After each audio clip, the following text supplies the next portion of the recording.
Lunes de edición global, la doctora Ileana Rodríguez Santibáñez nos tiene muchos temas, tenemos varias cosas de qué platicar.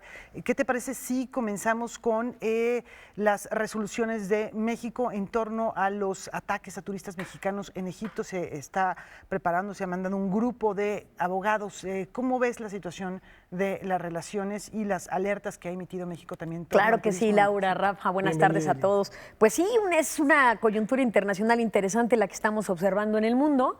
La primera de ellas, y en alusión a México, precisamente lo que tú comentas, el 13 de septiembre tenemos precisamente los acontecimientos o hechos suscitados respecto a la persona de 14 turistas mexicanos, de los cuales 6 ya volvieron en calidad de heridos, están en un centro de rehabilitación, de ellos son 5 mujeres y un hombre. El resto estamos en espera de la repatriación de los cuerpos. La Cancillería o Secretaría de Relaciones Exteriores ha emitido 3 notas diplomáticas desde el día 13 de septiembre, cuando se suscitaron los hechos a manos del ejército egipcio. Luego una segunda nota intermedia para que hubiese una claridad en las investigaciones y rapidez en ellas. Y una tercera nota diplomática también la semana pasada, donde piden la reparación del daño e incluso la indemnización a las víctimas o a los familiares de las víctimas. En ese sentido, pues el camino sí va a ser lento, porque pueden suscitarse 2 caminos. Uno, el de la negociación tete a tete o frente a frente, de manera directa entre el Estado mexicano y el Estado egipcio. Y 2, la posibilidad de un proceso legal lento que impongan o interpongan los propios representantes de las víctimas ante las autoridades locales egipcias. Me parece que la presión del Estado mexicano podría llevar a una negociación de una indemnización, pero también aceptar la indemnización responsabiliza al Estado egipcio de los hechos, quien se ha deslindado de esto señalando que los turistas mexicanos estaban en una zona restringida. Entonces me parece que tampoco va a ser tan sencillo que el Estado egipcio responda a una inmediata indemnización. Pero bueno, tenemos la representación diplomática en ese sentido, que está haciendo lo suyo para salvaguardar el interés y los derechos de los afectados. Además, desafortunadas declaraciones por parte del gobierno egipcio para de alguna manera tratar de justificar los hechos. Sí, caramba, una jiribilla que se avienta en la nota de disculpas, donde ofrece a México disculpas por el daño colateral suscitado, pero también recordándole al gobierno mexicano que ustedes también tienen lo suyo. Más allá de que nos guste o no, también hay que señalar el impacto que tienen las noticias de México hacia el exterior y cómo son percibidas y cómo nos las reviran, ¿no? Si bien es cierto, el Estado mexicano tendrá que asumir la responsabilidad respecto a los diferentes sucesos acontecidos en el orden nacional, el hecho es que ahora esperamos que ellos asuman la responsabilidad de esos hechos en específico, ¿no? Entonces sí me parece que no era el momento para emitir una disculpa de esa proporción, donde también nos hacen esta aseveración muy lamentable para tratarse, como tú bien citas, Laura, de un asunto de cortesía diplomática, ¿no? Me parece que no era el momento, pero bueno. Bueno, otro tema interesante, las visitas del Papa, primero a Cuba y luego a Estados Unidos. Ha corrido la foto ya por el mundo del encuentro que tuvo con Fidel Castro y ahora va a la contraparte después de 50 años que se reanudan relaciones entre estos dos países. Sí, eso es muy interesante porque primero un poco el contexto para nuestros televidentes es que recordemos el papel tan importante que tuvo el Papa Francisco en la mediación entre Cuba y Estados Unidos en esta nueva era donde reanudan relaciones diplomáticas.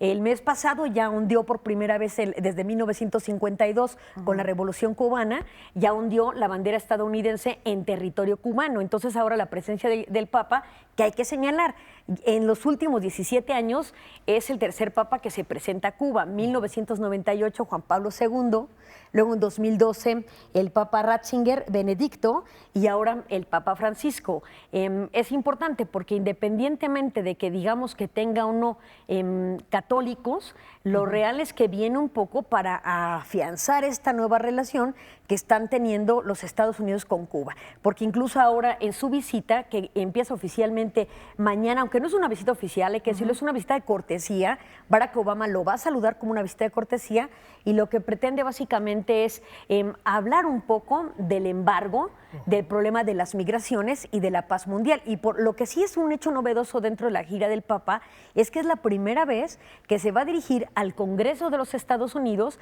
pero también se va a dirigir al Foro de la Asamblea General de Naciones Unidas, 2 foros donde nunca un papa ha estado parado. Sí hay que decir que la Santa Sede es un observador en Naciones Unidas, no tiene derecho de voto, porque no está considerado como un sujeto del derecho internacional en plenitud o sujeto legal, pero sí como un sujeto especial sui generis que tiene derecho de participación como observador en el Foro de Naciones Unidas. Y ahí se espera que hable de la paz mundial y frente al Congreso de los Estados Unidos respecto precisamente el embargo que pesa sobre la isla de Cuba, que hoy terminó la visita con el Papa Francisco, que es de los pocos que no ha hecho señalamientos tan severos como el Papa Benedicto, que cuando fue en 2012 le dijo a Fidel Castro en ese momento que se abra Cuba al mundo para que el mundo se abra a Cuba, ¿no?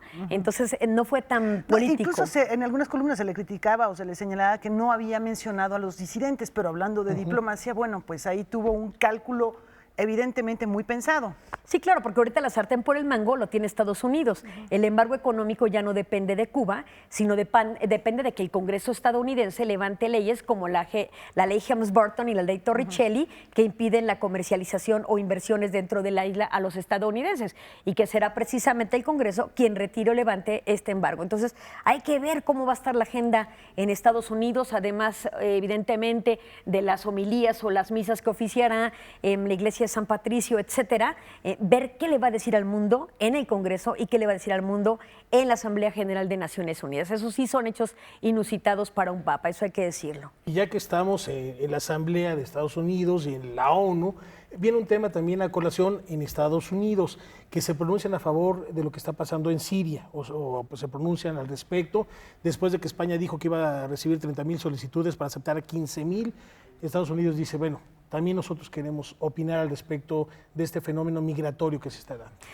Muy bien la vinculación que haces de la visita del Papa, porque dentro de los temas que se espera que toque ante el Congreso de los Estados Unidos es el tema migratorio, y que es el tema que ahora tú traes a colación, que tiene que ver con Siria.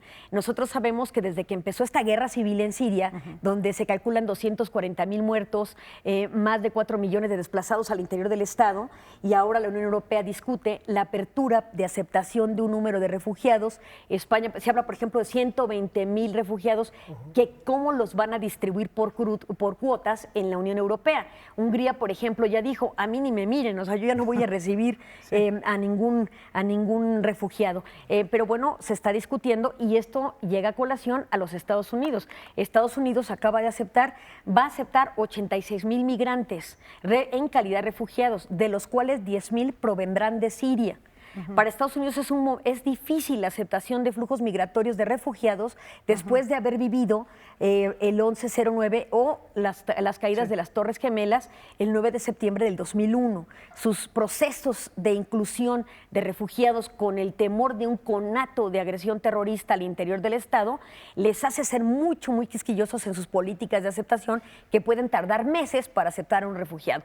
Pero ya anunciaron que van a aceptar 86,000, de los cuales, repito, 10,000 serán de origen sirio y los demás de diferentes nacionalidades. La intención es que para el 2017 se hayan recibido 100,000 migrantes en los Estados Unidos. Esa es la meta.